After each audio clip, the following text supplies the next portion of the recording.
વાત કરશું broker. Broker કોઈ માર્કેટને ચલાવી શકે કે કોઈ માર્કેટને બ્રોકર ધીમું પાડી શકે?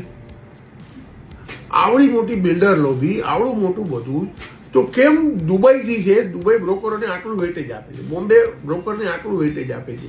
ઇવન તો વર્લ્ડની અંદર યુએસ હોય, કેનેડા હોય કે આપણું સુરત, અમદાવાદ, બેંગ્લોર, બધા જ બ્રોકરને વેટેજ આપે છે. એકમાત્ર નથી આપતો આપણે રાજકોટ. તો આ બધા શું કામ આપે છે? કારણ છે કે 21,000 થી વધારે રજિસ્ટર્ડ બ્રોકર બોમ્બે દુબઈની માર્કેટ ચલાવે છે. દુબઈમાં શું કામ લેવું જોઈએ? એના સ્પોક પર્સન 21,000 બ્રોકર છે. હજારો લોકો અમદાવાદના છે, બ્રોકરજી છે, સ્પોક પર્સન અમદાવાદના છે. શું કામ નવી પ્રોપર્ટી લેવી જોઈએ? હજારો લોકો બોમ્બેમાં છે, બધી જગ્યાએ.